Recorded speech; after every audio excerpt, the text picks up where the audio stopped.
परमेश्वर। प्रभु जी हम धन्यवाद देते परमेश्वर, हर एक के मनोरथों को आप पूरा करिए परमेश्वर। प्रभु जी जहाँ भी जो भी समस्याएं आ रही बच्चों को लेके, वो हर एक समस्या यीशु के नाम से दूर हो जाए परमेश्वर। प्रभु समस्या को सॉल्व करने वाले एकमात्र आप परमेश्वर है। इस संसार में प्रभु न पैसा, न हमारा प्यार, न हमारे विचार, न हमारी शिक्षाएं, प्रभु कुछ भी काम हमारी खुदा दुष्ट के आगे परमेश्वर सिर्फ आप काम करिए प्रभु। इस समय वो तमाम बच्चों को प्रभु यीशु मसीह आपके हाथ में देते परमेश्वर। प्रभु जी हम प्रार्थना करते परमेश्वर, इस समय जिनके स्टमक में स्टोन है परमेश्वर, यीशु मसीह के नाम से खुदा आज आपका सामर्थी हाथ, जलाली हाथ प्रभु जी होने दे प्रभु, उस स्टोन पे रखा जाए प्रभु, और तमाम वो स्टोन यीशु के नाम से पिघल जाए प्रभु और हील हो जाए परमेश्वर। हालेलुया प्रभु हम धन्यवाद करते प्रभु जी, हमने जुड़ रहे हैं, जुड़ रहे परमेश्वर, हर एक को आशीष दे यीशु मसीह। इस समय आप प्रभु जी, आपका वचन है खुदा, आपसे मांगते प्रभु जी आपकी पवित्र आत्मा जो पढ़े परमेश्वर, एक एक वचन प्रभु जी वो बोल रही, लेकिन आपके मुख से निकले इस समय प्रभु, आपकी पवित्र आत्मा की उपस्थिति को मांगते, आपका गाढ़ा अभिषेक मांगता, आपके द्वारा प्रभु हम सब खाली पड़ता तो आप भरिए प्रभु। इस प्रार्थना को यीशु के नाम से मांगते, आमीन।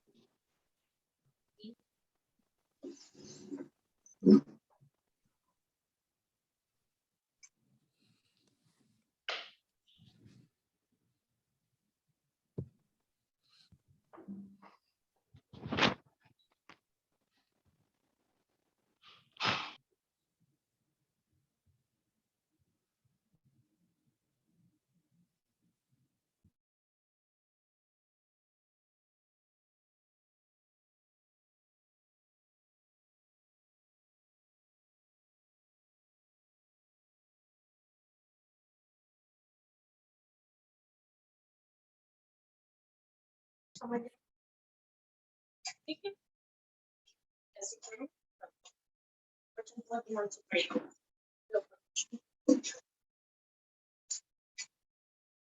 ताला लगा कि नहीं लगा बाहर?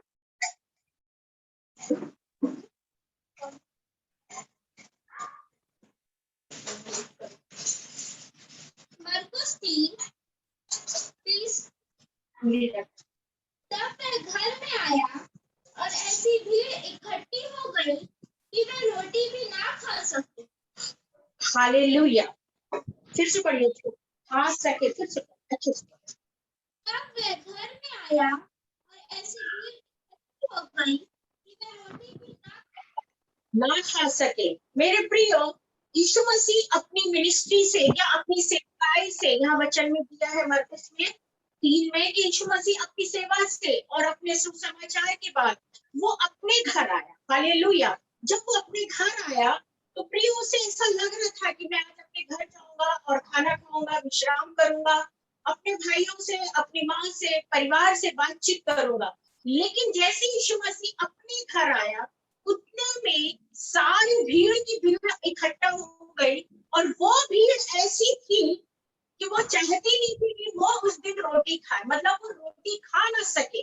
मतलब लोगों के अंदर जिस प्रकार का भी एक क्रोध था, या वो जो भी बोलने आए थे, लेकिन उनका बोलना और उनका क्रोध ऐसा था कि प्रभु वहां पे खाना ना खा सके, इस मकसद से वो भीड़ वहां इकट्ठा हुई।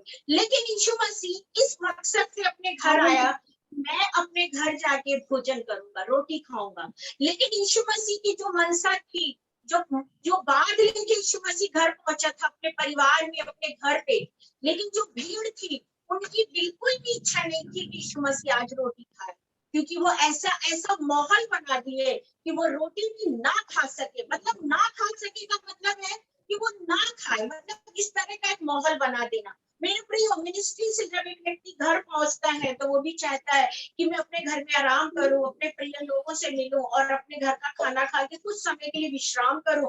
और वही चीज यीशु मसीह उस समय अपने घर पहुंची। लेकिन जो भीड़ थी, जैसे यीशु मसीह पहुंचे और जो भीड़ पहुंची, तो तमाम भीड़ ने ऐसा सोचा कि रोटी भी ना खा सके। मैं सोचती कि उनके कुछ ऐसे कठोर शब्द होंगे, या उनके ऐसे विचार होंगे, या उन भीड़ का ऐसा झूठ होगा प्रभु यीशु मसीह के विरोध में, और इसलिए उन्होंने सोचा कि हम इस तरह का माहौल उनके घर में जाके बनाएंगे कि ताकि वो खाना भी, रोटी भी ना खा सके। आगे रोटी से पढ़िए। तब वो घर में आया और ऐसी भीड़ इकट्ठी हो गई कि वह रोटी भी ना खा सके। जब उसकी कुटुंबियों ने ये सुना तो वे उसे पकड़ने के लिए निकले, क्योंकि वे कहते थे कि उसका चित ठिकाने नहीं है। शास्त्री भी हालेलुया।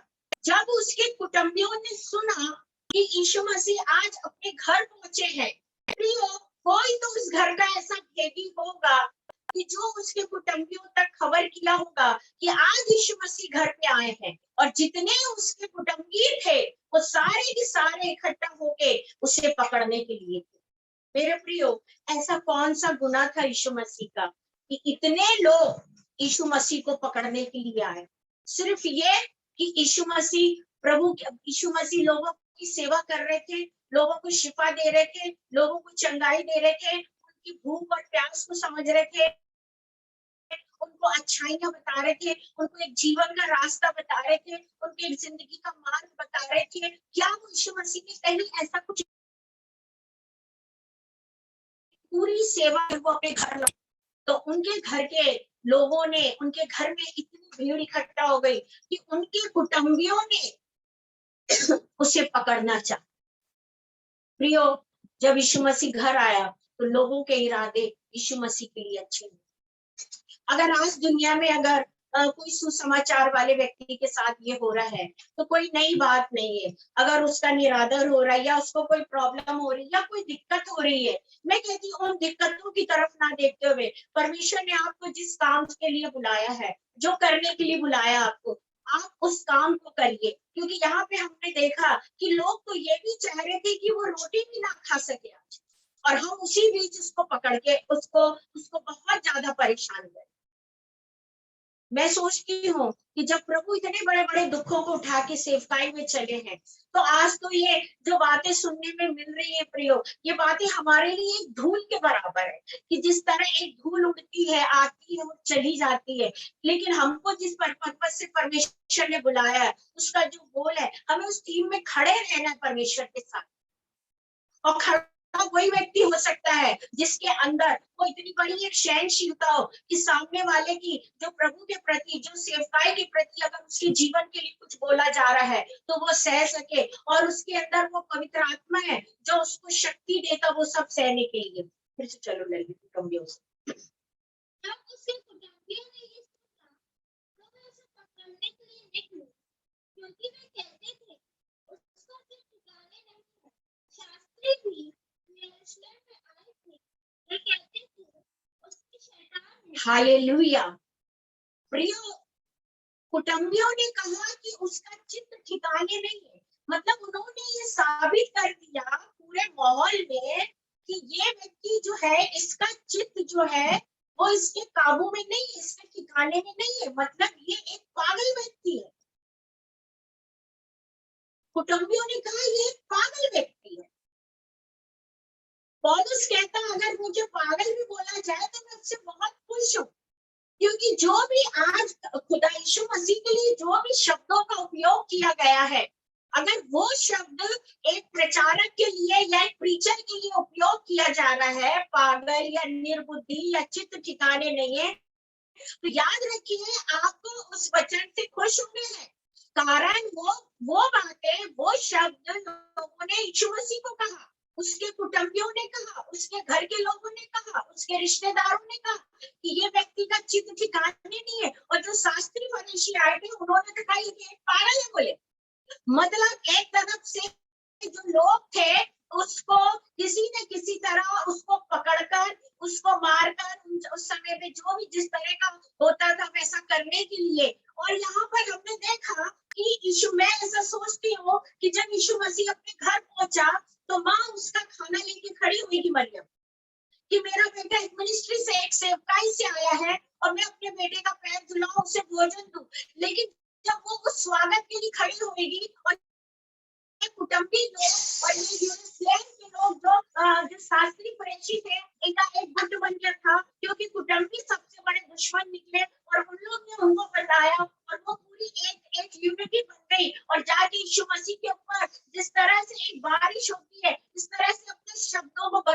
शुरू करे और उन्होंने कहा कि भाई इसका चित्त ठिकाने नहीं है, मतलब इसका जो दिमाग है वो बिल्कुल ठीक नहीं है। कई बार लोग कहते कि भाई दिमाग घुटने पे, ये तो बच्चों को कहते पढ़ाई के कारण, लेकिन यहाँ तो यीशु मसीह को टोटल फेल कर रहे हैं। आप सोचिए हमारा यीशु मसीह ने क्या नहीं था होगा उस जगह पर। माँ कुछ नहीं बोल पा रही, खाना लेके सामने खड़ी, लेकिन वो कुछ नहीं बोल पा रही। वो हर बात को अपने दिल में एक चुपचाप रखती थी, क्योंकि वो जानती थी कि उसके बेटे के साथ ये सब होगा। आज हम मिनिस्ट्री में हैं तो हमको भी सेवकाई में चुप रहना है, और इस तरह से अगर आप चुप रहोगे तो आपकी सामर्थ आपके अंदर रहेगी और वो सामर्थ बढ़ती जाएगी प्रियो। क्योंकि परमेश्वर ने हमें इसलिए नहीं बुलाया कि हम किसी को पागल बोले या निर्बुद्धि बोले या उसका दिमाग ठिकाने ना बोले या हम उस पर उंगली उठाए। हमको परमेश्वर ने जिस काम के लिए बुलाया हम उस काम को करें। आपको जिस काम के लिए बुलाया आप वो काम करिए, हमको जिसके लिए बुलाया हम उस काम को करें। और यहाँ पे मैंने देखा कि यीशु मसीह और मरियम बिल्कुल चुप हो गए कि ये जो बोल रहे थे वो सुन रहे थे, और जब यीशु मसीह चुप था तो शास्त्री फरीसी भी सोचे सही में इसका दिमाग ठिकाने नहीं है। और जब शास्त्री फरीसियों ने कहा कि ये शैतान है तो कुटुंबियों ने भी सोचा सही बात है, क्योंकि यीशु मसीह चुप है, जवाब नहीं दिया। प्रियो, जवाब नहीं देने वाला व्यक्ति अपने जीवन में एक सक्सेस को पाना चाहता है और वो सक्सेस में आगे बढ़ना चाहता है। वो नहीं चाहता कि मिनिस्ट्री बस यहीं तक सीमित है, उसको आगे बढ़ने की ख्वाहिश रहती है। आज हमारे जीवन में जो हम मिनिस्ट्री को देख रहे हैं, लोग क्या क्या नहीं बोलते हैं। और कुछ ज्यादा में पता नहीं, जब से लोगों को फालतू समय मिला है घर में लॉकडाउन का, तो कुछ ज्यादा ही ज्ञान आ रहा है। अभी मैंने पिछले हफ्ते एक मैसेज सुना था, क्या बोलना, चितंगू ब्रदर का, पास्टर का, वो साउथ के केरल के। और मैं उस दिन थोड़ा सा ऐसी निराश थी, और मैं हमेशा उनका मैसेज सुनती हूँ, तंगू ब्रदर का, पास्टर का। और मैंने जैसे ही उन्होंने मेरे को वो किया था, मैंने ऑनलाइन गए और सुनने के लिए, तो अब उन्होंने जो बोलना शुरू किया, उन्होंने बोला कि भाई ये जो आज परिस्थितियां हो रही है ये उनके जीवन में हो चुकी है, और मैं उस परिस्थिति को लेके बैठी थी वहां पे सुनने।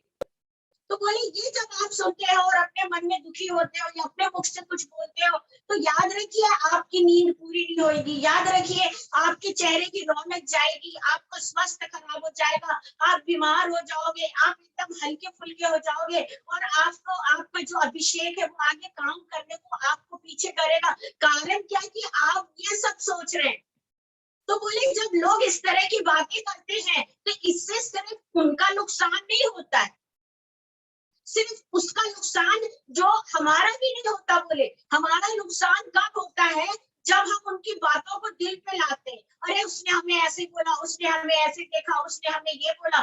तो वो पास्टर कह रहे थे तंबू ब्रदर कि ये सब जब आप सोचते हो तो याद रखिए आपके शरीर को घटा रहे, आपकी शक्ति को खराब कर रहे, आपकी एनर्जी जा रही है, आपके शरीर में बीमार हो रहा, आपकी नींद न होने के कारण आपका सिर पकड़ रहा, आपकी भूख भग रही है, आप बीमार पड़ रहे हो, मिनिस्ट्री में मन नहीं लग रहा, जब आप खड़े हो तो आपके पास वो प्रकाशन नहीं है। इसलिए ये सब चीजों की तरफ ध्यान न देते हुए परमेश्वर की तरफ ध्यान दो, और जो सेवा आपको मिली है वो सेवा करो। और मैं उस दिन उनके उस वचन से बहुत प्रभावित हुई, और मैंने परमेश्वर को धन्यवाद दिया कि प्रभु मैं जिस उद्देश्य से सुनने बैठी थी, प्रभु के दास ने उस चीज को क्लियर किया, और एक बोझ सा हल्का हुआ प्रियो। क्योंकि हम भी इंसान है, हमें भी बुरा लगता है कई बातों का, तो हम उस चीज को सोचते हैं। लेकिन जब मैंने सोचा कि उस ब्रदर ने अपनी लाइफ का जब उस दिन बोलना शुरू किया, जैसे परमेश्वर उनसे मेरे लिए बुलवा रहा हो कि बेटी तू ये सब चीजों के बारे में मत सोच, मैंने तो तुझे जो एक बुलाहट दी है तो उस बुलाहट के बारे में सोच। और जब मैंने इस वचन को पढ़ा, मरकुस के वचन को 3 का, तो मेरे को लगा कि उससे ज्यादा तो यीशु मसीह के साथ।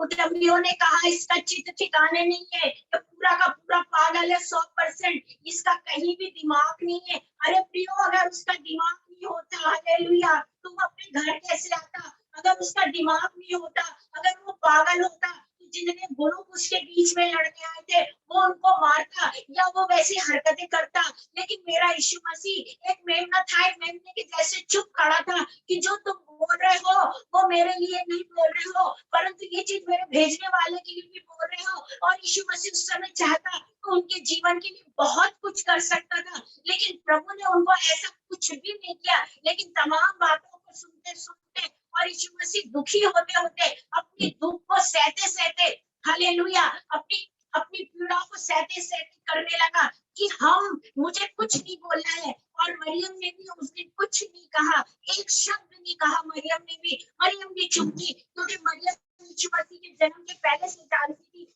उसके उनके जीवन में क्या क्या होने जा रहा है। आगे हम पढ़ेंगे। और मैं दुष्ट आत्माओं के सरदार की सहायता से दुष्ट आत्माओं को निकालता है। उसने कहा दुष्ट आत्मा की सहायता से, दुष्ट आत्मा की सहायता से वो दुष्ट आत्मा को निकालता है। प्रियो, उसके अंदर एक बात थी कि ये दुष्ट आत्मा की सहायता से दुष्ट आत्मा को निकालता है। कारण उन्होंने कहा कि इसके अंदर दुष्ट आत्मा है, इसके अंदर जो है वो दुष्ट आत्मा है। और लोगों का कहना था कि वो दुष्ट आत्मा की सहायता से ही दुष्ट आत्मा निकाल रहा है। यहाँ तक मतलब एक चीज नहीं कहा गया यीशु मसीह के लिए, एक चीज नहीं कहा गया यीशु मसीह के लिए, 3 बातें कही गई। एक कहा गया उसका चित्त ठिकाने नहीं है, दूसरा कहा गया उसके अंदर शैतान है, तीसरा कहा गया कि वो दुष्ट आत्माओं, मतलब दुष्ट आत्माओं लिखा, वहां पे दुष्ट आत्मा नहीं लिखा, दुष्ट आत्माओं की सहायता से। मतलब यीशु मसीह नहीं है, वो एक शैतान है, उसका चित्त ठिकाने नहीं है। और उसके अंदर जो आत्मा है, हालेलुया, खुदा मुझे माफ करे, मैं तो ये बोलना भी पसंद नहीं करती, लेकिन कलाम में लिखा है वो दुष्ट आत्माओं के सहायता या मदद से दुष्ट आत्माओं को निकालता है। प्रियो, आज हमारे जीवन में कई लोग इस बात को कह रहे हैं, किसी दिन दुष्ट आत्मा का सामना करना तो पता चलेगा आपको कि दुष्ट आत्मा क्या होती है। जिस दिन आप दुष्ट आत्मा का सामना करोगे, हम लोगों को कुछ भी बोल देते हैं, कुछ भी बोल देते हैं। हमें जो भी बोलना हो हम बहुत सोच समझ के बोले। जब यीशु मसीह को लोगों ने कहा कि इसके अंदर दुष्ट आत्मा, ये दुष्ट आत्मा का सरदार है, तो दुष्ट आत्मा के सरदार के कारण इसके अंदर वो क्या बोले थी, शैतान की सामर्थ है, और शैतान की सामर्थ के द्वारा ये दुष्ट आत्माओं को निकालता। तो मतलब एक दुष्ट आत्मा, प्रियो यहाँ सोचने वाली बात है, जो शास्त्री फरीसी थे, जो ज्ञानी थे, जिनके पास पूरा ज्ञान था। मैं तो कहती हूँ यीशु मसीह ने 30 साल की उम्र में मिनिस्ट्री चालू करी, लेकिन जो शास्त्री फरीसी आए थे वो उम्र में भी बड़े थे, ज्ञान में भी बड़े थे, और उनके मन में ये विचार कैसे आ गया। पहला तो वो क्या बोलना चाहिए, उसका चित्त ठिकाने नहीं है, दूसरा वो पागल है, तीसरा दुष्ट आत्मा है, और दुष्ट आत्मा उसके अंदर सरदार भरे और उसकी मदद से वो दुष्ट आत्मा निकालता। मेरे प्रियो, एक दुष्ट आत्मा दूसरे दुष्ट आत्मा से तो बहुत मोहब्बत करेगी, उसके साथ उसका तालमेल मिलेगा, वो तो खुश होगी, तो वो कैसे निकालेगी। वो तो ये सोचेगी कि भाई मेरे पास आए, मेरी संख्या बढ़े। अब ये चीज, ये जो बात थी, यहाँ तो शास्त्री फरीसी बोल के फंस गए, यहाँ कुटुंबी बोल के फंस गए। प्रियो, हमें बोलने के पहले, हमें सोच के विचार करने के पहले, हमारी जुबान से निकलने के पहले, हमारे दिमाग में आने के पहले, हमारे दिल में आने के पहले, हमारे विचार में आने के पहले, जब हम कुछ बोलते हैं खुदा के लोगों के लिए या प्रभु के लिए, हम बहुत सोच समझ के बोले। और तालाब में जो लिखा है उसको पढ़ने के बाद मुझे एक भय, एक डर आया। लेकिन मैं सोचती हूँ जो शास्त्री फरीसी पहले से वचन को जानते थे, और वो यीशु मसीह के घर में आकर यीशु मसीह का खाना नहीं खाने देंगे, उसको आज आराम नहीं करने देंगे, हम उसको आज पकड़ेंगे, उसको आज हम जलील करेंगे, उसको आज हम निरादर करेंगे, उसकी हम बुराई करेंगे, उसके बारे में हम लोगों को बोलेंगे, हम पूरे के पूरे एक होके बोलेंगे ये दुष्ट आत्मा है, ये शैतान है, इसमें दुष्ट आत्मा की शक्ति। मेरे प्रियो, अगर इसमें दुष्ट आत्मा है, वो शैतान है, तो वो शैतान के साथ रमा रहेगा, दुष्ट आत्मा के साथ रमी रहेगी, कोई अच्छे उसके साथ नहीं। उसके अंदर जो दुष्ट आत्मा लोग कह रहे थे, वो पवित्र आत्मा से भरा था, वो स्वयं पवित्र आत्मा था, और हमें क्षमा मांगना चाहिए। जब हम नहीं जानते कोई प्रभु का दास बड़े से बड़े काम को कर रहा है, हमें खुश होना चाहिए। उसको बुरा बोलने के पहले, उसको बुरा बोलने के पहले हालेलुया हम उसे देख के बुरा बोले, और उसके पहले हम उसके लिए बैठो, मेरी मीटिंग चल रही है।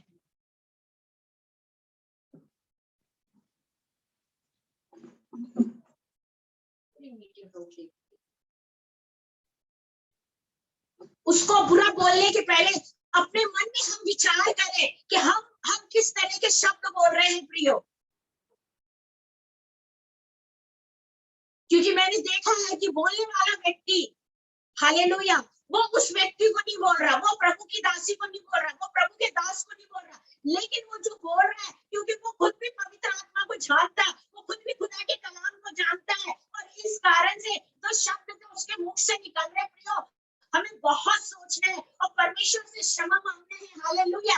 मैं बीते एक समय की बात बताना चाहती हूँ, और इसमें एक गवाही मैं आपको देना चाहती हूँ। हालेलुया कि मैं भंडारा में सेवा कर रही थी, और भंडारा नागपुर साइड में पड़ता है, और करीबन मैं बता रही हूँ कि कुछ 6, 7, 8 साल की बात है, और मेरी वहां मीटिंग्स रहती थी, और मैं मीटिंग लेने जाती थी। तो मेरा कुछ स्वभाव है कि मैं इतना ज्यादा मतलब कुछ सोचूं या कुछ बोलूं, कभी कभी मैं लोगों को माफ करती या नहीं बोलती।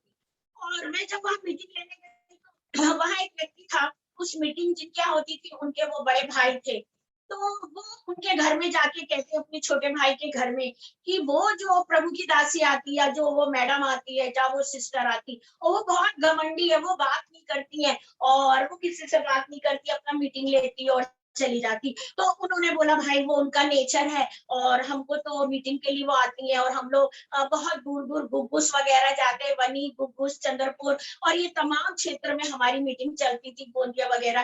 तो वो हमारे साथ चलते थे। बच्चे बहुत छोटे छोटे थे, तो उन्होंने बोला कि आप चाचा ऐसे मत बोला करो, वो एक प्रभु की दासी, अगर वो आपसे बात करना नहीं चाहती तो वो उनका लुकआउट है, और हम लोग भी नहीं बोलते उनको कि आप इनसे बात करो या उनसे नहीं कर रही, मतलब नहीं कर रही, आपको इसमें क्या प्रॉब्लम। बोले नहीं नहीं प्रॉब्लम नहीं, मतलब वो घमंडी। ठीक है, अच्छा, ये बात मुझे पता चली, मैंने कोई जवाब नहीं दिया। और उसके बाद में कुछ समय के बाद मैं पहुंची, मीटिंग मेरी फिर पड़ी, तो उन्होंने कहा कि क्या बोलते हैं, से आकर मैं वहां पहुंचने के बाद क्या हुआ कि उन्होंने मेरे को यहाँ से फोन करा भंडारा से, बोले आंटी आप तो वो बोलने लगे कि वो जो सिस्टर लीना है वो तो खत्म हो चुकी है, वो तो मर चुकी है, और अब वो भंडारा मीटिंग लेने नहीं आएगी।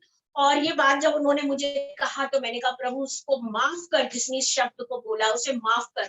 और उसके 2 महीने बाद मेरी मीटिंग पड़ी, और जब मैं उस भंडारा क्षेत्र में मीटिंग लेने गई तो वहां पे बड़ा सा टेंट टेंट लगा, और मेरा बैग निकालना था, मेरा गाड़ी भी आगे जाना था, तो मैंने बोला ये टेंट लगा, थोड़ा घूम के जाते हैं।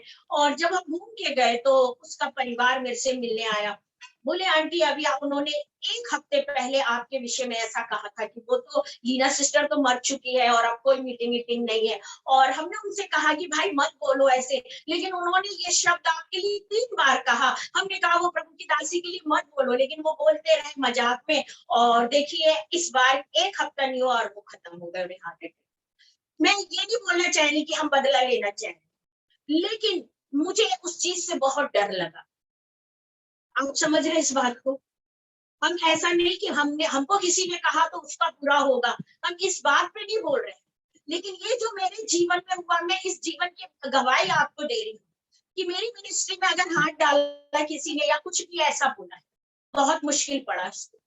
मैं कहती हूँ कि किसी के लिए मत बोलो। यहाँ प्रभु यीशु मसीह के लिए, उनकी मिनिस्ट्री के लिए उनका पूरा घर दुश्मन बन गया, उसके कुटुंब दुश्मन बन गए, उस शास्त्री फरीसी दुश्मन बन गए, मतलब तीनों चारों से व्यक्ति यीशु मसीह अकेला पड़ गया। लेकिन यीशु मसीह की सामर्थ को किसी ने नहीं जाना। बोले ये तो दुष्ट आत्मा का सरदार है, और इसके अंदर पूरी दुष्ट आत्माएं है, मतलब आत्माएं है, मतलब हजारों आत्माएं भरी, गलत आत्माएं। तो प्रियो आज अगर आपके लिए सोचा जा रहा है या आपको कुछ बात बोला जा रहा है, तो क्या आपको नहीं लगता इस बात के बारे में, लोग जितना बोलते हैं आपको उतना सामर्थ में बढ़ना और उतने काम को करना है। अब हम सुनते हैं कि यीशु मसीह 23वीं आयत में क्या बोले, 3 का 23 पढ़िए। इसलिए मैं उन्हें पास बुलाकर उनसे दृष्टांतों में कहने लगा, हालेलुया। यीशु मसीह ने उनको पास में बुलाया।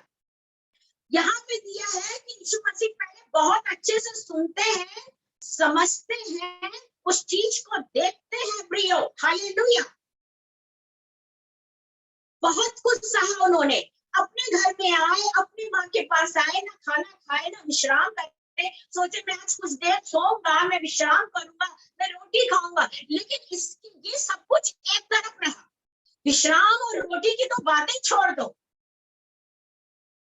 क्या आज हम जो सेवकाई कर रहे हैं, हम उनके लिए क्या सोचते हैं? एक व्यक्ति सेवा से अपने घर आता है, उसके बारे में हम क्या सोचते हैं? कई फैमिलीज में प्रॉब्लम्स होती है, कई प्रभु के दास बाहर सेवा करके आते हैं, जब वो अपने घर पे आते हैं तो वो क्या सोच के आते हैं घर पे, या पत्नी दिन भर में क्या विचार लेके उनके सामने रखने को बैठती है कि खाने का समय एक अच्छा मौका हम उसी समय बात करें। प्रियो, अगर आपकी डाइनिंग टेबल लगी है तो वो भोजन के लिए लगी, और वो भोजन खुदा ने दिया, उस भंडार से दिया, तो आप धन्यवाद के साथ भोजन करिए चुपचाप। भोजन के समय अगर शैतानी बात आप करें तो भोजन आपके शरीर में नहीं लगेगा और न वो आशीष आपको मिलेगी। अगर एक प्रभु का दास दिन भर सेवा करके घर आ रहा तो उसका मतलब यही है कि हमने जो भी बनाया उसको प्रेम पूर्वक खिलाया, ना कि हम सुबह की, दिन की, रात की टिप्पणियां लेके बैठ जाए उसके सामने कि ये एक ही मौका है कर, आप अपना नुकसान कर रहे। यीशु मसीह ने उन्हें पास में बुलाया। देखिए आप, यीशु मसीह कितने थके हैं, ना खाना है, ना पानी है, ना विश्राम है, लेकिन प्रभु ने उन्हें पास बुला के एक दृष्टांत में उनसे क्या कहा, पढ़िए उसको।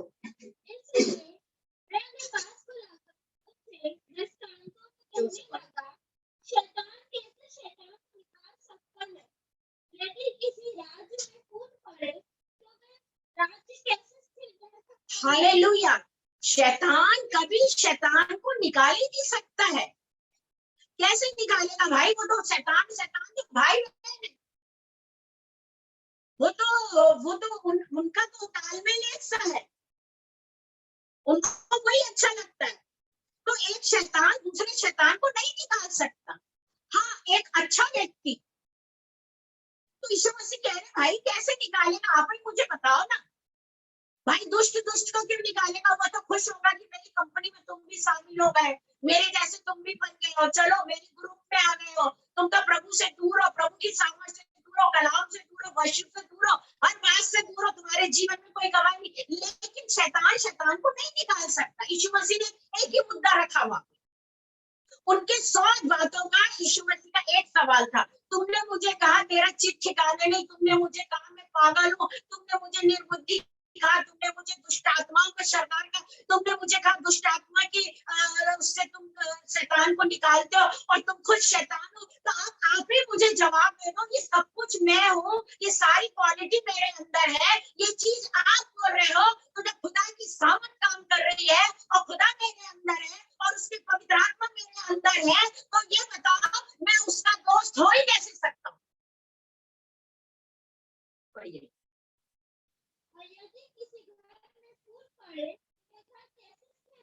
अगर किसी घर में फूट हो जाए, वो घर कभी स्थिर नहीं रह सकता। प्रिय, मैं कहती जब तक परमेश्वर का अनुग्रह ना हो उस घर में, जब तक परमेश्वर का अनुग्रह ना हो, जब तक वो पति पत्नी परमेश्वर की बात को ना माने, जब तक खुदा के कलाम को बैठ के ना पढ़े, जब तक दोनों हाथ पकड़ के प्रार्थना ना करे, जब तक अपनी गलतियों का अंगीकरण ना करे, तब तक उस घर में सही रूप से एक माहौल नहीं बन सकता है। आप लाख कोशिश कर लो कि मैं मेरे घर के लिए मैं ये कर दूंगा, मैं वो कर दूंगा, वो कर दूंगा, ये कर दूंगा, वो कर, लेकिन अगर फूट है कलाम के अनुसार, अगर हम मसीह हैं और परमेश्वर ने जो व्यवस्था दी है या खुदा का जो कानून है, वो एक ही कानून है प्रियो कि हम उसकी संतान हैं और हम अपने पिता के साथ, यीशु मसीह के साथ बैठे और अंगीकरण करें और एक दूसरे को क्षमा याचना करें और क्षमा मांगे और अपनी लाइफ को आगे बढ़ाएं। अन्यथा उस घर की जो फूट है वो खत्म नहीं हो सकती है। हमको फूट को खत्म करने के लिए हमको खुद को, अपने आप को झुकना है, सामने वाले को भी झुकना। अगर हम झुक रहे हैं, आप नहीं झुक रहे हो, तो उससे कोई मतलब नहीं। हम सही चल रहे हैं लेकिन आप नहीं चल रहे, तो उससे कोई मतलब नहीं। ये मैं नहीं कह रही, कलाम कह रहा है। अगर फूट पड़ गई तो बहुत मुश्किल है, और उस फूट को सुधारने के लिए जो फूट डली हुई चीजें हैं, आप उसको ठीक करने के लिए प्रभु के साथ आपको बैठना है, आपको बैठ के सामने बात करना है। आपके पास पूरा समय है क्या? आपके पास खुदा के साथ बैठने को टाइम नहीं है क्या? और जब हम प्रभु के साथ नहीं बैठते पारिवारिक टाइम में, तो शैतान बढ़िया काम करता है। आदम हव्वा के बीच में कहां से आ गया था? कहां से आ गया था? इतना समझाने के बाद मैं सोचती उस समय आदम गया होगा शेर चीते को देखने के लिए, और ये बात उसके पहले परमेश्वर ने दोनों से कह दिया था कि भाई ये वाला फल तुम नहीं खाना। सारी बातें अच्छी तरह हो चुकी थी, लेकिन उसके बाद भी इंसान के अंदर एक लालच होती है, और वो शैतान उसके ना हाजिरी का फायदा उठा के वहां पहुंच गया हव्वा के पास। एक दिन मैंने प्रभु से, जब मैंने प्रार्थना में बैठी, मैंने कहा प्रभु ये तो सांप दिखता है, और लेकिन ये है कैसा? तो प्रभु ने मुझे दिखाया, जब मैं प्रार्थना में बैठी मुझे विजन में दिखाया, तो वो पूरा का पूरा एक इंसान के जैसे दिखता है। उसका जो मुंह है और ये है, और ऐसा एकदम है तो सांप पूछ पीछे, लेकिन ऐसा लंबा खड़ा होता है तो उसका मुंह दिखाई देता है।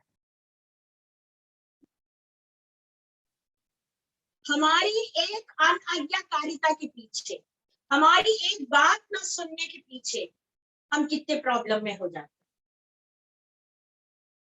तो जिस परिवार में, जिस कुटुंब में, जिस परिवार में या जिस घर में अगर फूट पड़ जाए, वो घर का सुधरना बहुत मुश्किल।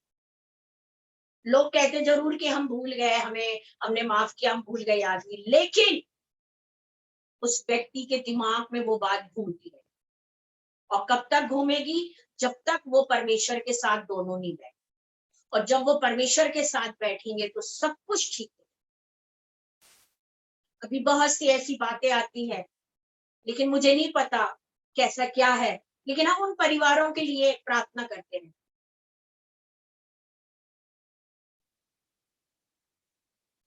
कि परमेश्वर आप उस परिवार का, कुटुंब का, फिर से पढ़ो। जब उसे कुटुंबियों ने सुना, वो उसे पकड़ने के लिए निकले, क्योंकि वे कहते थे कि उसका सिर झुकाने नहीं है।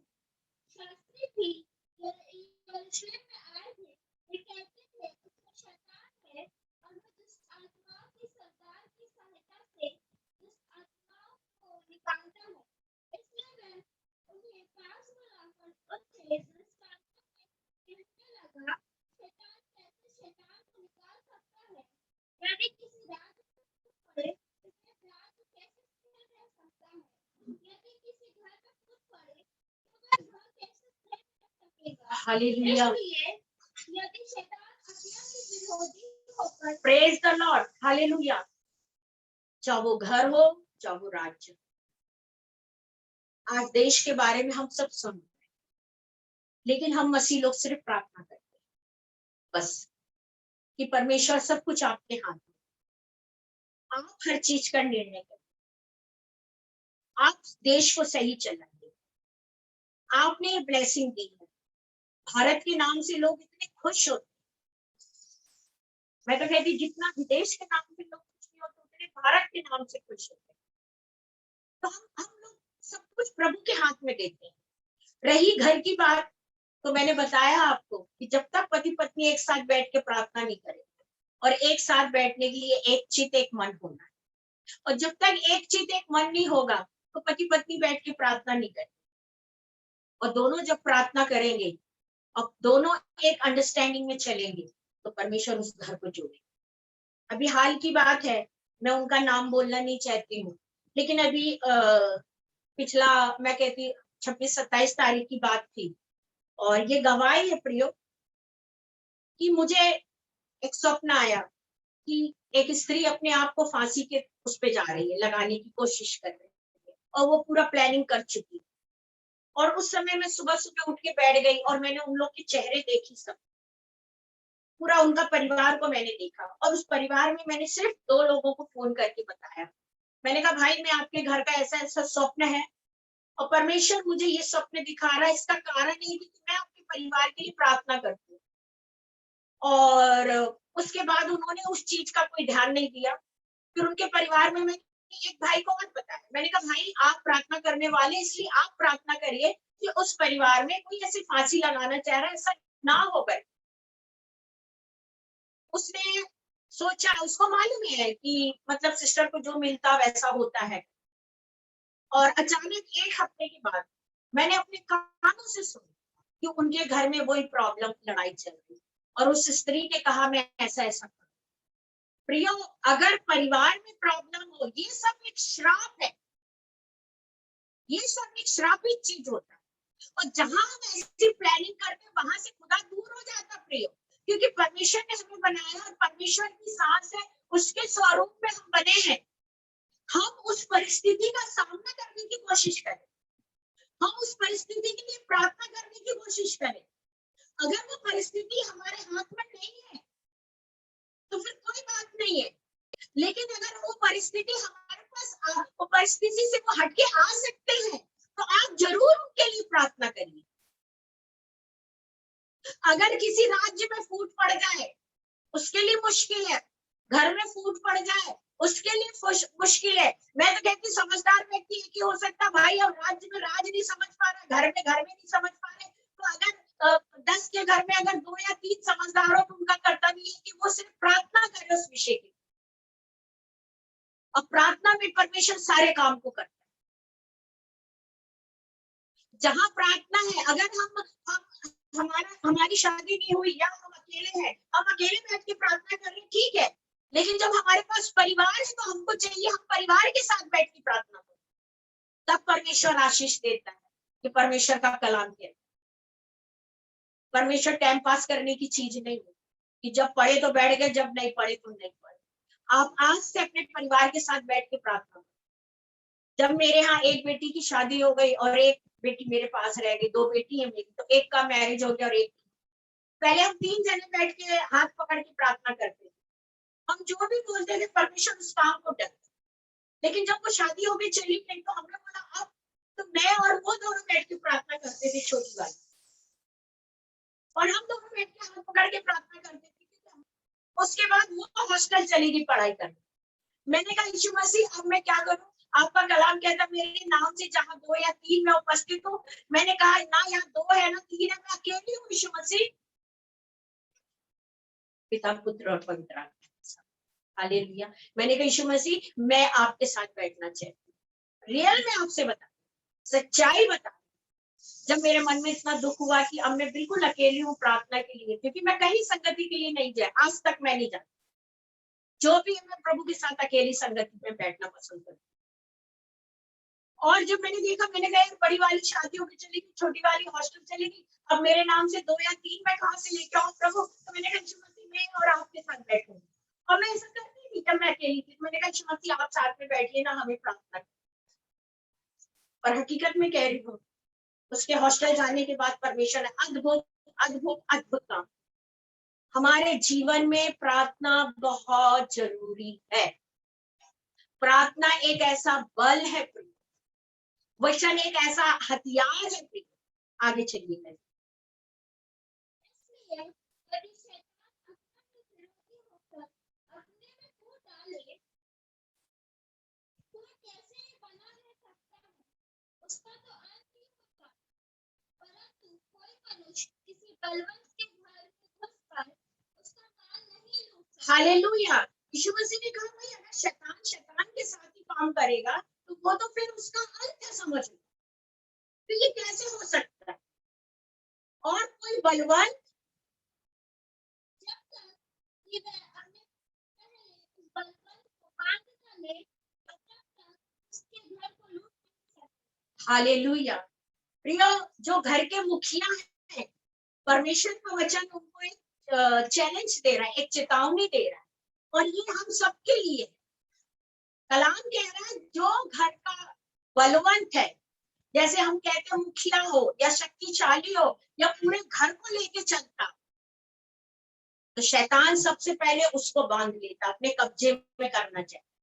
तो बहुत कोशिश करता है कि मैं इसको अपने कब्जे में कर लूं, क्योंकि ये बलवंत है, ये मुखिया है, इसके अंदर कोई क्वालिटी है, सब कुछ यही करते हैं या ये करती है, तो मैं एक काम करता है, इस घर की मुखिया कौन है, जिस स्त्री है, ठीक है, सबसे पहले मैं उसको बलवंत उसको बांधता हूँ। बांधना कैसे, मतलब अपनी अपनी एक बातों में, हालेलुया, या अपनी कुछ चीजों में, या इस घर का मुखिया कौन है, ये है, चलो इसको। तो यहाँ पर हर इस परिस्थिति में प्रियो, जब हमको परमेश्वर कहीं पे हमें ऐसा औहदा देता है, या हम एक लीडरशिप में होते हैं, या हम सेवकाई की लीडरशिप बोलो, या हम घर की लीडरशिप बोलो, या परिवार की बोलो, या कोई ऐसे विशेष स्थान की बोलो, और कई जगह, मतलब जहां भी परमेश्वर हमें नियुक्त करता है, और उस स्थान में जब हम रहते हैं, तो हमें बहुत चौकन्ना होकर काम करना है कि कहाँ क्या बोलना है। कहीं कहीं तो कुछ ऐसी चीजें भी दिखाई देती है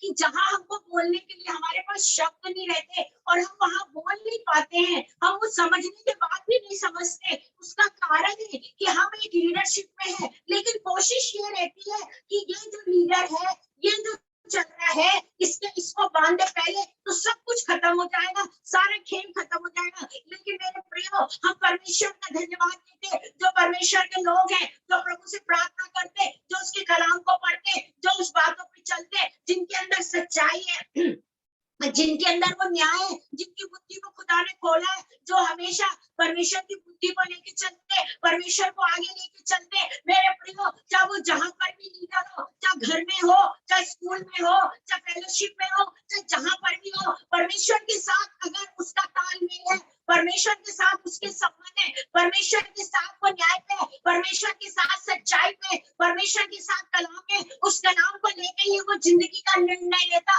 कलाम को लेके ही बोलना चाहता, कलाम को समझ के ही सोचता है, और उसकी लाइफ में उसको कितना भी कोई बांधना चाहे, उसका कितना भी नुकसान करना चाहे, क्योंकि वो प्रभु का जन है, उसको प्रभु ने बुद्धि दी है। लोग सोचते उसको बुद्धि नहीं है, हमारी बुद्धि जाएगी, जब उसकी बुद्धि खुलेगी, हम बोलेंगे तब समझ आएगा। प्रियो, ऐसा नहीं है, परमेश्वर ने सबको सेट में दिया, इतना बड़ा सिर जो बनाया, उसके अंदर जो बुद्धि रखा, वो इसलिए रखा, हालेलुया, तो खुदा के कलाम को पढ़ते, जो व्यवस्था पे चलते, जो सच्चाई पे चलते, जो पाक रूह को मानते, जो पाक रूह से मस्सा करते, वो लोग को कोई बांध नहीं सकता।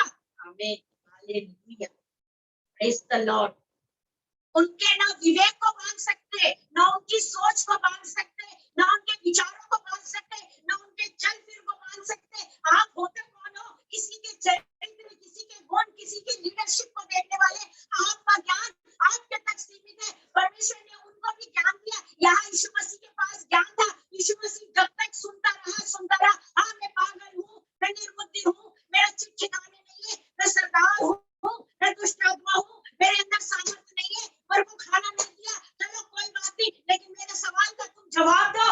अगर मेरे अंदर दुष्ट आत्मा है, मैं शैतान हूँ, तो मैं तो उसके साथ हाथ मिलाऊंगा, मैं क्यों उसको निकाल सकता? मेरे पास वो सामर्थ्य नहीं है। लेकिन याद रखिए, तुम मेरे आत्मिक जीवन में, तुम मेरी लीडरशिप में, तुम मेरे अंदर फूट नहीं डाल सकते, क्योंकि मैं परमेश्वर के वचन को पढ़ता हूँ या पढ़ती हूँ, प्रभु मुझे ज्ञान देता है, और इस मिनिस्ट्री को खुदा चला रहा है, और अभी तक की मिनिस्ट्री परमेश्वर चला रहा है, और उसकी सामन, उसकी आशीष, उसकी चंगाई, उसकी उन्नति, उसका बुद्धि, उसका ज्ञान, उसका विवेक, उसका होली स्पिरिट, उसके साथ आना जाना खुदा चलाता। तो पर कोई राज्य हो, चाहे घर हो, हमारे हाथ को, हमारे दिमाग को, हमारे विचार को, हमें कोई भी ऐसा नहीं कर सकता, क्योंकि प्रभु हमारे साथ है।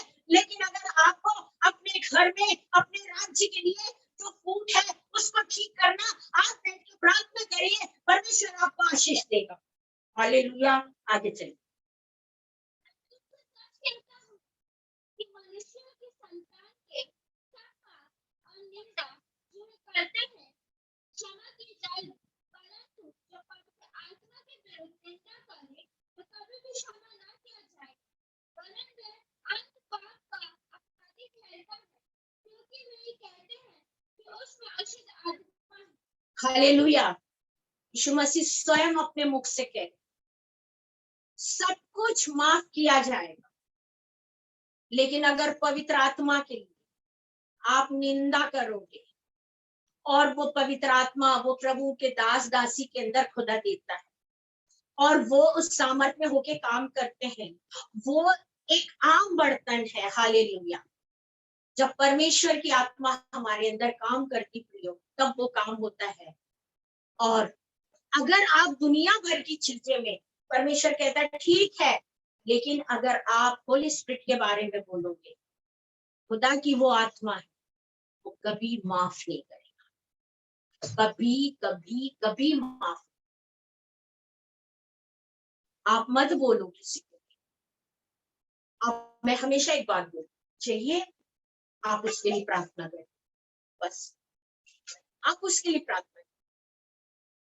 आज के समय में ऐसे प्रभु के दास दासियों के बारे में, कल हो सकता हमारे बच्चे प्रभु में बढ़े, या हमारी लड़कियां आगे खड़े होकर प्रचार करें, या उनके बच्चे खड़े होकर करें, उसके पहले हम सामने वाले को बोलने के लिए अपने मुंह को बंद करें, क्योंकि खुदा हमें वो समय रखेगा। आज हम अपने बच्चों के लिए प्रार्थना कर रहे हैं, मैं कर रही हूँ कि परमेश्वर जो जगह पे मेरे को रखा, प्रभु मेरे बच्चों को तैयार, सब कुछ सब कुछ, बस मैं एक मिनिस्ट्री उनके दोनों के द्वारा देखना चाहिए। याद रखिए, आज हम क्या प्रार्थना करते हैं। अगर मैं किसी को बोलूं कि ये पास्टर के अंदर दुष्ट आत्मा, ये पास्टर तेल लेके काम कर रहा है, ये पास्टर पानी लेके काम कर रहा है, ये पास्टर सिर पकड़ के घुमा के फेंक देता और वो गिर जाते, को सामर्थ नहीं, ये अगर मैं बोलूं, तो मेरी पीढ़ी जब तैयार होके खड़ी होगी, तो वहां पीछे भी कोई होगा उनके लिए बोलने वाला। तो मैं सोचती मैं अपने मुंह को सिल लूं, कोशिश ये करूं कि प्रभु आने वाली जो लोग हैं, पीढ़ी है, एक अच्छा जनरेशन है, वो एक अच्छी सेवा पाई। हमने सेवा बहुत कम एज में शुरू करी, हमने कभी नहीं देखा था, ना हमारे पास ऐसा ज्ञान था, ना ऐसी बुद्धि थी, और ना हमने कभी किसी को ऐसा कुछ बोला, ना हमने ऐसा सुना। लेकिन अभी जो सुन रहे हैं लोगों को बिल्कुल डर नहीं है एकदम से। तो मैंने देखा यार, कलाम में जब खुदा खुदा के लिए लोगों को डर नहीं, तो हम कौन सी खेत की, हम क्या, हम तो एक घास है, एक फूल है जो खिला और मुरझा गया, हम तो कुछ नहीं है। कितनी मेहनत कर कर यीशु मसीह अपने घर एक विश्राम के लिए आया, एक रोटी खाने के लिए आया, लेकिन लोगों ने एक ग्रुप बना के खड़े थे, वो लीडर बने थे। इस लीडर को छोड़ के उन्होंने अपनी एक लीडरशिप तैयार। आज देखो हम क्या करते हैं, उसको तो रोटी खाने ही नहीं देते। ठीक है भाई, मत खा लो, यहाँ नहीं खाएंगे तो वहां तो खा लेंगे ना। आगे चलिए जल्दी, चलिए निकालिए दूसरा बात। मरकुस है उसका भी, क्या यह वही पढ़ाई है जो मरियम का पुत्र और याकूब, यूसेफ, यहूदा और शिमोन का भाई है। हालेलुया। जब भवन में यीशु मसीह बड़े से बड़े काम को कर रहे थे, या जहां भी लोगों ने सुना, शास्त्री फरीसियों ने सुना, लोगों ने सुना कि यीशु मसीह बड़े बड़े काम कर रहे हैं, तो लोगों को मतलब बच नहीं रहा, उनको वो हाजमा नहीं हो रहा, देखा नहीं जा रहा। तो लोगों ने बोला कैसे इसको इसको कैसे नीचे दिखाना चाहिए। कभी कभी होता है कि लोग बड़े हाई फाई फैमिली से प्रभु में आते हैं, कभी कभी होता है कि मसीह परिवार में पैदा होके आते हैं, कभी कभी होता है कि बिल्कुल ऐसा बोले तो पेंटिकॉस्टल से निकल के आते हैं, कभी कभी होता है कि नहीं, मतलब बहुत सारी बातें। लेकिन यहाँ पे जो लोग थे, वो यूसुफ को जानते थे कि भैया वो तो बड़ा ही था, वो तो रात दिन रत्ता चलाता था, और क्या बोलते उसको, हाँ, कारपेंटर का काम करता था, और उसकी बात मारी बनती रहती थी पूरा साल। और बहुत गरीब परिवार था, एक छोटा सा घर था, और यीशु मसीह बड़ा भाई होने के कारण वो भी काम करता रहता था। ना कपड़े सही रहते थे, ना खाने के बर्तन सही रहते थे, ना कोई एजुकेशन रहता था, और यूसुफ किसके बच्चों के कारण में रात दिन अपना कारपेंटर में लगा रहता था। मरियम को तो इतना भी नहीं रहता था कि वो अपने आप को संवार ले, वो भी उन बच्चों के लिए लगी रहती थी।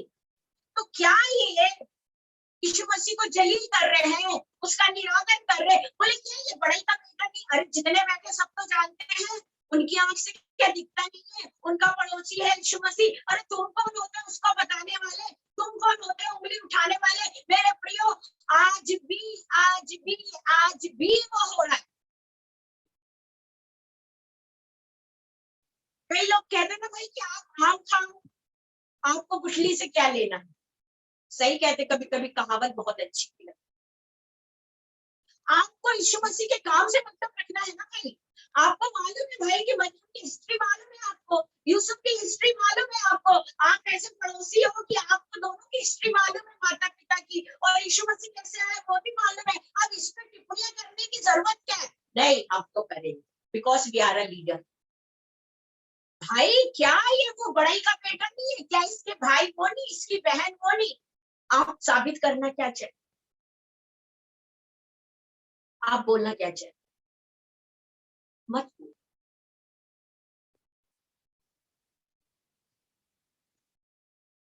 मैंने कईयों की गवाही सुनी, वो इतना ड्रिंक करते करते प्रभु में आए, है ना, और ड्रिंक करने के बाद उनका पैर टूट गया, उसके बाद प्रभु में आए और आज एक अच्छी सेवा कर रहे हैं। कई स्त्रियों को मैंने देखा है, कई लड़कियों को देखा है, कई पुरुषों को देखा है, और बढ़िया सेवा कर रहे हैं। लेकिन लोग हैं, जब बुरे थे तो लोग हंसते थे, अब सेवा कर रहे हैं तो टिप्पणियां हो रही हैं। तो व्यक्ति कैसे अपने आप को करे? कई बार एक स्त्री जब गवाही देती है चर्च में खड़े होकर, तो वह स्त्री की गवाही लोग कम सुनते हैं। हालेलुया। स्त्री जब गवाही देती है तो उसकी टेस्टिमनी कम सुनते हैं। क्या बोलते हैं? अरे ये हाँ, इसका वो पति, अरे वो अभी वहां मिला था, अभी वहां गिरा पड़ा था, लेकिन ये देखो टेस्टिमनी क्या है। आप जाइए उसको बोलिए, सिस्टर बहुत अच्छा लगा आपकी टेस्टिमनी, आप आगे बढ़िए सिस्टर। हमारे विचार क्यों नहीं ऐसे हो? आज भी हम बाइबल में पीएचडी कर लिए, बहुत से लोग, मैंने तो नहीं करी बात, लेकिन बहुत से लोगों ने, बहुत सारा ज्ञान है, उस ज्ञान को थोड़ा प्रैक्टिकल वे पे कीजिए हम आम लोगों में, ताकि हमारी सेवा तो होने के बाद सामने वाला निडरता से तो सेवा में आए। कई लोग, कईयों से मैंने पूछा, मैंने कहा भाई लड़की की शादी कहाँ करना है? बोले हमको बिलीवर चाहिए है, बाकी नहीं चाहिए। मैंने बोला ऐसा क्यों? बोले नहीं मतलब नहीं चाहिए, नहीं चाहिए। मैंने कहा आप बिलीवर से शादी कर रहे हो तो पास्टर से शादी करो। बोले हमारी मर्जी। मतलब लोगों ने इतना उनके अंदर भर दिया। चलिए लिया, उसी से पढ़िए, 3 से ही पढ़िए, 3 से कहाँ से पढ़िए? क्या ये वही पढ़ाई नहीं? पेज नहीं, हाँ ठीक है, चलो क्या ये वही पढ़ाई? जोर से पढ़ो। क्या ये वही पढ़ाई नहीं जो मरियम का और याकूब, योसेफ, यहूदा और शमौन का भाई है? क्या उसकी बहन यहाँ हमारे बीच में नहीं रहती? इसलिए उन्होंने उसके विषय में ठोकर खाई। यीशु ने उनसे कहा, भविष्यवक्ताओं का अपना देश और अपने दुकान और अपने घर को छोड़ और कभी भी निरादर नहीं हो। हालेलुया। प्रभु वहां अद्भुत काम करने गए। हालेलुया। प्रभु अपनी सामर्थ्य में अद्भुत काम करने गए थे। अब वहां जो भी काम रहा हो, जिस काम के लिए गए, आप सोचिए थोड़ा सा प्रिय इस बात। जब वो यीशु मसीह उस काम के लिए वहां पहुंचे तो लोगों ने उनका निरादर शुरू करा कि ये बड़ाई का बेटा, इसकी बहन, ये इसका भाई है, इसका बाप है, इसकी माँ है। और इन बातों से उन्होंने ये भी कहा कि ऐसे परिवार से तो इतना बड़ा काम कैसे? मतलब हमको आज की दुनिया को देख के हंसना चाहिए, खुश होना चाहिए कि वो वचन हमारी लाइफ में पूरा हो रहा है। अरे तो आप चाहते क्या हो भाई कि जो लोग आज प्रचार कर रहे हैं, क्या वो कहीं पड़े रहे, क्या कोई गलत चीज में जाए? तब आप उनकी मदद तो करोगे नहीं।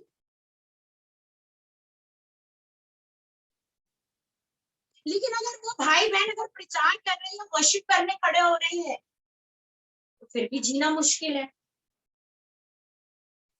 लोग अगर गरीबी में चलते हैं, उनके कपड़े अच्छे नहीं रहते, मैं यजमाई हुई बात आपको बता, अरे बेचारी की साड़ी देखो कैसे जा रही, पैदल जा रही। अगर वो बहन अच्छा पहन के और अच्छे से जा आ रही है तो भी प्रॉब्लम है। तो ये जिंदगी है प्रियो। हम अगर ये सारी चीजों को देखेंगे तो हम प्रभु में नहीं बढ़ सकते। और यीशु मसीह ने उस क्षेत्र में यीशु मसीह अद्भुत काम के लिए गया था, पवित्र आत्मा अद्भुत काम करता था यीशु मसीह। और जब यीशु मसीह पहुंचा, यीशु मसीह का निरादर हुआ, तो यीशु मसीह ने कहा कि भविष्यवक्ता, पढ़िए बेटी, यीशु ने उनसे कहा, भविष्यवक्ता का अपने देश और अपने घर को छोड़ और कहीं भी निरादर नहीं होता। भविष्यवक्ता का अपने देश, अपने परिवार में छोड़ कहीं और निरादर नहीं होता।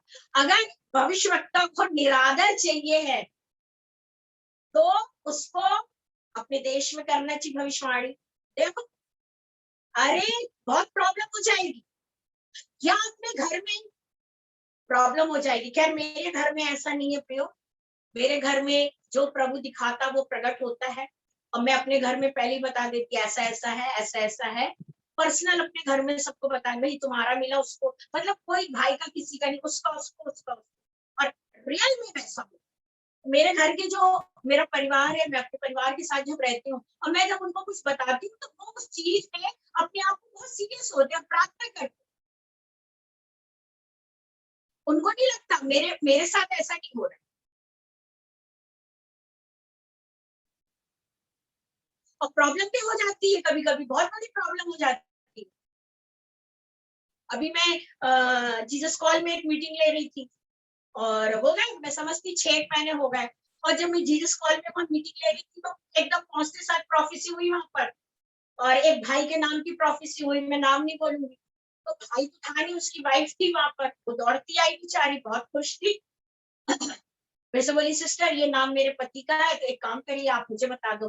मैंने कहा सुनिए, मैं आपके पति को बताऊंगी और पति का प्रेम जो वो आपको बता देगा, और मैं ये प्रोफेसी आपको नहीं बता सकती। बोले सिस्टर मैं उसकी वाइफ हूँ। मैंने कहा मुझे मुझे मुझे मतलब नहीं है ना, मैं आपका पति आएगा मैं उसको बता दूंगी, एक दिन की तो बात है, कल वो आपको बता देगा। एनी हाउ, उसके बाद मैंने कहा आप जाइए, और प्रोफेसियां चालू थी जीसस कॉल में, एक के बाद एक कंटिन्यूशन प्रोफेसियां हो रही। और जब होते होते मीटिंग समाप्त हुई, सॉरी हम शाम को घर वापस आए। सुबह सुबह उसका पति आया। पता नहीं उसको रात भर नींद आई कि नहीं आई, एकदम सुबह बढ़िया तैयार वैयार होके मेरी भाभी लोग बोले भाई कोई मिलने आया आपसे। मैंने कहा हाँ मैं समझ गई। मैंने कहा भेजो अंदर। मैं उनको बैठाई, मैंने कहा हाँ भाई बोली। बोली सिस्टर कल प्रोफेसी हुई, मेरी वाइफ ने बताया। मैंने कहा हाँ भाई आपके लिए हुई और आप सुन लो। मैंने कहा प्रभु ने ऐसा ऐसा बताया कि आपको बहुत जल्दी ऐसा करने जा रहे हो अपने पति के लिए। तो बोली सिस्टर ये बात सच बात है। और वो चले गया। उसके बाद पत्नी का फोन आया, बोले बात हुई। मैंने कहा हुई, अब वो आपके पास आ रहे, आप बात कर लो उनसे। उसने उसको नहीं बताया, हमने भी नहीं बताया। लेकिन विद इन 3 मंथ में, 3 मंथ क्या, एक ही महीने में वो घटना घट गई। और प्रभु ने ये भी बोले थे कि अगर ऐसा है कि मेरे भाई तो बहुत भयंकर बीमार पड़े। प्रियो, सच्चे लोगों के साथ मत खेलो, मत खेलो। आप कुछ नहीं जानते, ना आप उसका दुख जानते, ना तकलीफ जानते, ना उसकी खुशी जानते, ना आप वो जानते कि वो प्रभु में कितना है। आज हम किसी को प्रभु में लाते हैं, हम बड़ी बड़ी बातें करते। मेरे पास एक बहुत बड़े चर्च की एक लड़की का फोन आया, 26 साल की लड़की। उसके चर्च के लोगों ने भी, वो लड़की को प्रभु में लाने के लिए पूरा घर, पूरा चर्च सब हो गया। वो बच्ची बेचारी प्रभु में आ गई। अब प्रभु में आने के बाद उसको विवाह करना है, सबने अपने दरवाजे बंद कर दिए। क्यों क्यों बंद करें? अगर हम उनकी मदद कर रहे हैं तो कौन सा गुनाह कर? हम अगर उसकी मदद कर रहे तो कौन सा गुनाह? आत्मा लाने के लिए तुमने जमीन पाताल एक कर दिए, और जब वो आत्मा में पड़ गए तो आप जमीन पाताल से उसको गुम कर रहे हैं। आप तो क्या आपको ब्लेसिंग मिलेगी ऐसी? मेरे पास आई, मैंने कहा प्रभु बता रहा तेरे घर चल के रिश्ता आएगा, टेंशन लेने की जरूरत नहीं। 2 महीने बाद उनके चर्च के मेंबर का मेरे पास फोन आया कि सिस्टर उस बेटी के लिए घर चल के रिश्ता आया है, और वो भी एक पास्टर है। प्रियो, हम कोशिश करें, लोगों को समझने की, लोगों को बनाने की, ना कि उनका निरादर करने की, ना उनकी हंसी उड़ाने की, क्योंकि यहाँ पर यीशु मसीह को बड़े से बड़े काम करता था वहां पे, और लोगों ने कहा ये वही है, ये वही है, बड़ा ही है, इसका बाप है, इसका भाई है। और यीशु मसीह ने कहा भाई उसके कुटुंब और उसके नगर में भविष्यवक्ता का अगर कहीं निरादर है, यीशु मसीह ने कहा यदि कहीं निरादर होता है और है तो वो एक ही दो जगह है, उसका घर और उसका एरिया, बाकी कहीं नहीं है।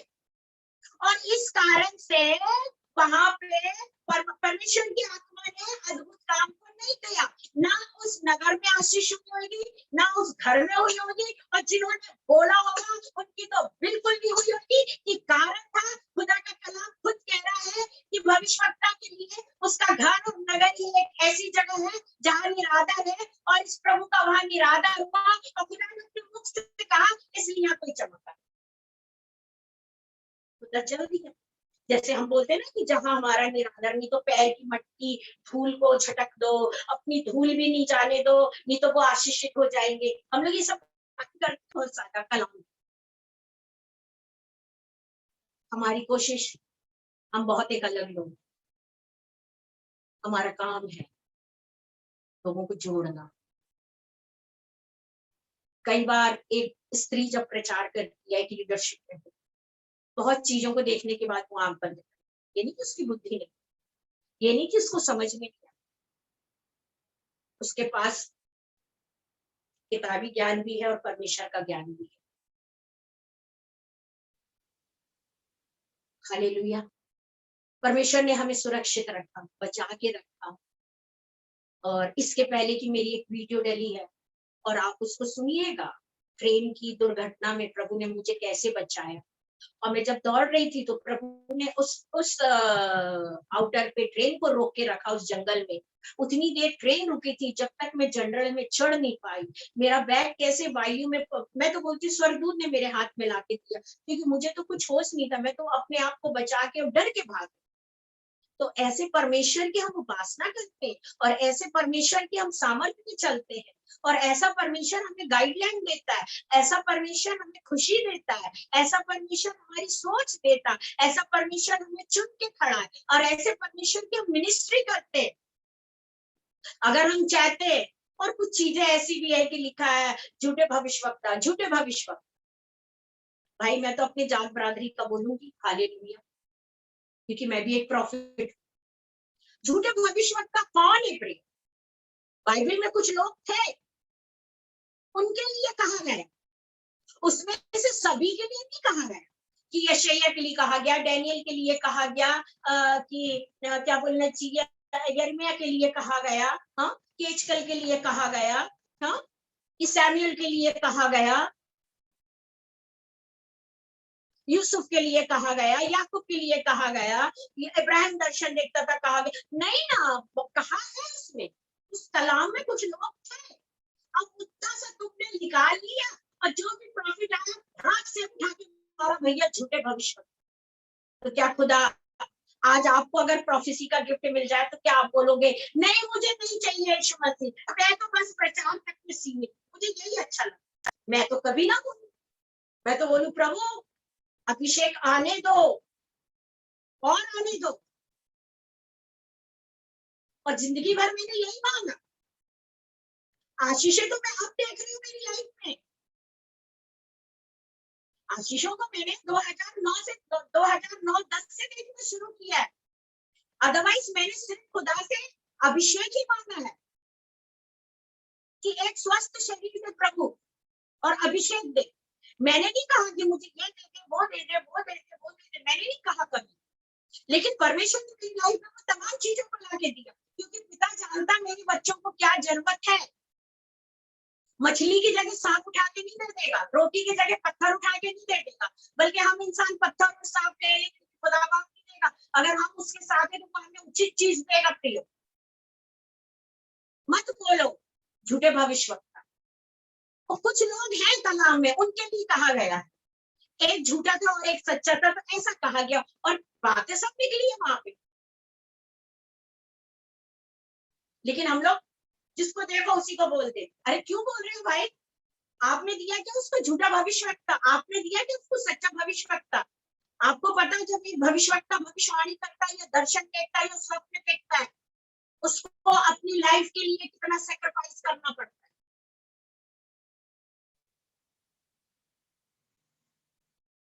कितना सेक्रीफाइस करना पड़ता है आप वो नहीं जान सकते।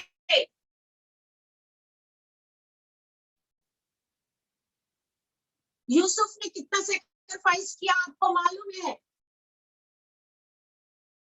डैनियल ने कितना सेक्रीफाइस किया आपको मालूम है? हम कोशिश करें। बहुत से लोग प्रार्थना कराते हैं उनकी, मैंने मेरे ग्रुप पे या मैं कहीं पर भी जाती, जब भी ऐसा कुछ प्रोफेसी होता है तो कई बार मेरे को परमेश्वर की आत्मा बताती, ये व्यक्ति खड़ा ये चेहरा कि मेरे को ऐसा बनना। जब मैं उससे पूछती वो बोलते हाँ मुझे ऐसा बनना है। और आपको पता है जिसको ये सब गिफ्ट रहते वो कितना खुश रहता अपनी लाइफ में, बहुत खुश रहता। क्या कौन बोल रहा है कौवा कान ले गया, कौवा गया गया, मेरे काम दोनों है बस, ठीक है। हम क्या सोचते हैं हम उसको ऐसा तो वो दुखी होता नहीं, वो बहुत खुश होता, वो जहाँ जाता प्रभु अद्भुत काम करता और वो तृप्त हो जाता। भले ही 100 झगड़े चल रहे हो, 100 गरीबी चल रहे हो, खाना नहीं है, रोटी नहीं है, कुछ नहीं, लेकिन अगर खुदा का काम अभिषेक में हो रहा, प्रोफेसी में हो रहा, विजन में हो रहा, स्वप्न में हो रहा, हालेलुया, उस काम को देख के वो प्रॉफिट इतना आनंद होता है कि मेरा यीशु मेरे साथ है, मेरा यीशु मेरे साथ साथ चल रहा है। प्रिय मत बोलो hallelujah, thank you Jesus for. लोगों ने कहा ये बड़ाई का बेटा है, उनको ये नहीं मालूम था कि इसमें परमेश्वर की आत्मा, भविष्यवाणी की आत्मा जो आज हमारे बीच में है। सिर्फ वो देख रहे थे कि रंगा चलाने वाला है ये, और उसने भी कहा भैया मैं तो तुमने जो कहा वही, तो मैं कोई काम नहीं करूंगा, मैं तो ये चला। नुकसान किसका हो? जो बैठे रहे उनका नुकसान हुआ। हम दूसरे का भी नुकसान करके चले, लेकिन खुदा उनको आशीष देगा जिन्होंने नहीं। मुझसे तो कोई बोलता भी है कि भाई उनको ये गिफ्ट है, बहुत अच्छा, लेकिन वो फिर भी मुझसे कहते नहीं आप प्रार्थना करो। कभी भी मेरे लिए, अपने लिए ना मैं दर्शन देखती हूँ, ना अपने लिए स्वप्न, ना अपने लिए प्रोफेसी। मेरी लाइफ में अगर जो भी जुड़ता है, जो भी चीजें परमेश्वर जो दिखाता उस पर अमल कर, बस। ऐसा नहीं कि मैं कई विषयों की प्रार्थना नहीं,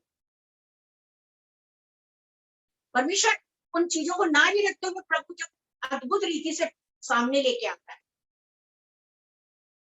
हमने कभी नहीं कहा कि प्रभु हमारे बच्चों का रिजल्ट बताओ, प्रभु बताओ कहाँ शादी होगी, प्रभु बताओ पादरी। हमने तो सिर्फ परमेश्वर के आगे रख दिया था सब कुछ। और बड़ी नासमझ की उम्र में आए थे खुदा के पास, बहुत ही कम उम्र के थे जब हम खुदा के पास आए, और परमेश्वर ने सारी चीजों को प्रकट करा, बोले ये ऐसा होगा, ये ऐसा होगा, ये ऐसा होगा। और वरदान जब पास में आता था तो वो काम चालू हो जाता था, तो मुझे पता चलता था कि ये अभिषेक मेरे अंदर आ गया। हम परमेश्वर से अभिषेक मांगने वाले बने, सबसे बड़ी प्रॉपर्टी है वो हमारी, सबसे बड़ा धनवान है अगर हमारे पास खुदा का अभिषेक से हम करें।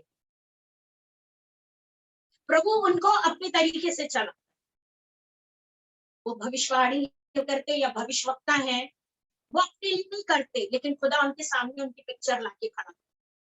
हम उसमें ड्राइंग पेंटिंग करना बंद कर, उसमें कलर भरना बंद कर, क्योंकि खुदा कलर भर के ही सामने। आज भी हम कुछ मांग रहे हैं परमेश्वर से, और प्रभु ने वो अभिषेक दिया। आगे बढ़ती है। वहाँ कोई सामर्थ का काम ना कर सका, केवल थोड़े से दिनारों पर कमा सकता था। और उसे क्या अविश्वास का आश्चर्य हुआ, चारों ओर के गांव में उपदेश करता है। उसने बालों को हालेलुया, थोड़े से लोगों को शिफा। कारण उसमें लिखा है, मैंने बोले कलाम में लिखा है, आप पढ़िए मरकुस जाके घर। यीशु मसीह अद्भुत करने गए थे, लेकिन जब लोगों ने उसकी बेइज्जती करना शुरू कर दी ना, तो बाप छोड़ेगा क्या जो ऊपर बैठा है? छोड़ेगा नहीं छोड़ेगा। संसार का बाप नहीं छोड़ता तो फिर तो वो तो अभिषेक लोगों का बाप बैठा है ऊपर। उसने थोड़ा सा काम किया। अब मैं सोचती हूँ थोड़ा सा काम भी इसलिए हुआ होगा कि जो लोग उसके आदर कर रहे हो, मैं ऐसा सोचती हूँ। जिनके अंदर वो लालसा होगी, जो सोचते हो कि नहीं प्रभु के लिए मत बोलो, प्लीज उसका निरादर मत करो, तो खुदा ने वही शिफा किया होगा। हालेलुया। आगे चलिए ऊपर। और उसने 12 को अपने पास बुलाया और उन्हें दो दो करके भेजने बस लगा। हालेलुया। Thank you Jesus. भाई जब खुदावन यीशु मसीह का निरादर हो गया है ना, उसको रोटी खाने नहीं दिए, उसके साथ पता नहीं क्या क्या अक्त करे। तो आज हम भी परमेश्वर के साथ बने रहे। हम इन बातों को सिर्फ एक क्या बोलते हैं, आंधी तूफान जैसा आता है, धूल गर्मियों का जो पत्ते झड़ते हैं, और इस टाइप का अगर होता है तो हम उस चीज को ना, लेकिन कोशिश ये करें कि हम प्रार्थना में रहें और हम प्रभु को धन्यवाद दें। और अभी 27 तारीख को मुझे परमेश्वर ने बताया कि सुबह 27 तारीख की शायद, मुझे अभी तो 27 आई नहीं, खाली सॉरी। तो अभी 3-4 दिन की बात है, मैं ऐसी सो रही थी तो प्रभु ने मुझे 2 डेट दिया, 27 और 28।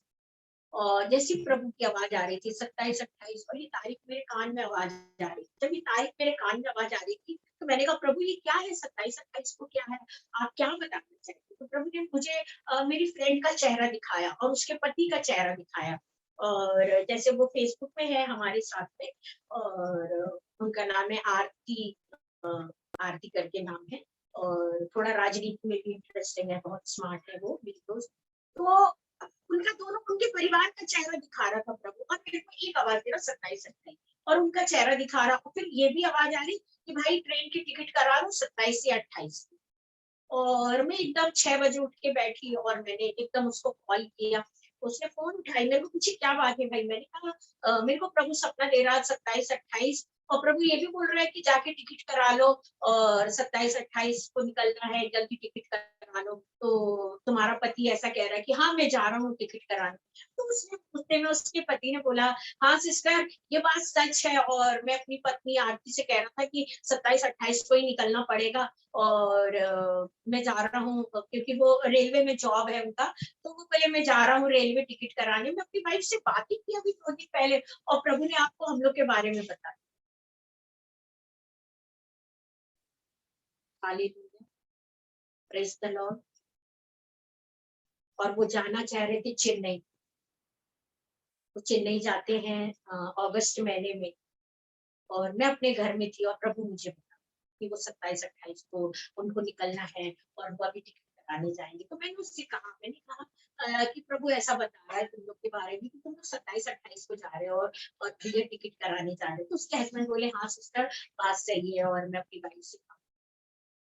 तो जब मेरा परमेश्वर मुझे रत्ती रत्ती बताता है, क्या मुझे समझ और ज्ञान नहीं देगा? मुझे समझ और ज्ञान नहीं देगा? इतने साल तक अगर उसने सुरक्षित चलाया और अच्छे से चलाया, और अभी और अच्छे से चला रहा, सिर्फ परमेश्वर के साथ चलिए। आप टिप्पणियां करना बंद करिए। मैं इस वचन को पढ़ रही थी, और मैं पास्टर तंबू पास्टर ब्रदर का भी धन्यवाद देती हूँ। और उन्होंने जो उस दिन मेरे मन में एक व्याकुलता थी, और उन्होंने जो चीज को बोला कि ये चीज मेरी लाइफ में भी हुई, लेकिन मैंने देखा कि इससे सिर्फ अपना नुकसान होता, अपने शरीर का होता, अपनी सकल सूरत का होता, और अपनी नींद का होता। अपन बीमार पड़ते हैं और अपना मन नहीं लगता। तो ये चीजों को आने दो, इन चीजों को किनारे करो और आप अपना काम। और फिर उसके बाद जब मैं इस वचन को मैं पढ़ रही थी, तो मेरे अंदर ये भी आया कि देखो ये वचन भी मुझे, और 2:30 से 3 के बीच में जब मैं बैठती हूँ तो प्रभु मुझे कलाम का मुझे बताता है, तो मुझे बहुत खुशी। आइए हम प्रार्थना करें। आज हमारी भतीजी लल्ली प्रार्थना करेंगी। चलिए बेटा।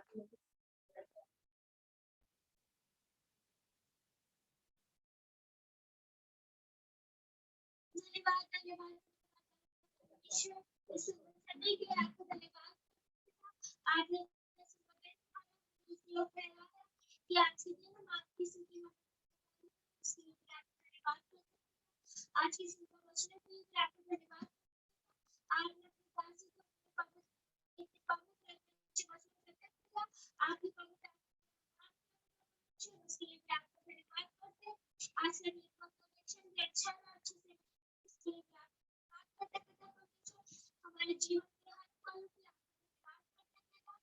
प्रार्थना करते हैं जितने लोग इस मीटिंग में आशीष दीजिए उनके घर में बहुत की आशीष दीजिए उनकी हर एक प्रार्थना को उत्तर दीजिए प्रार्थना करती उनके घर की हर परेशानियों को आप दूर कीजिए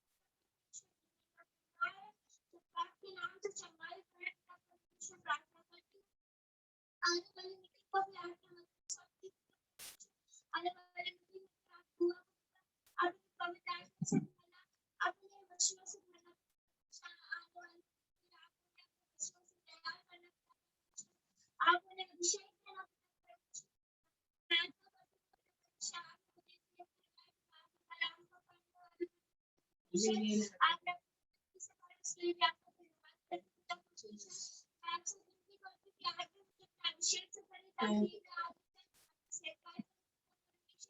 जितने लोग यहाँ पर जुड़े हैं अभिषेक से अपने बारे में अभिषेक से एक बार फिर आपकी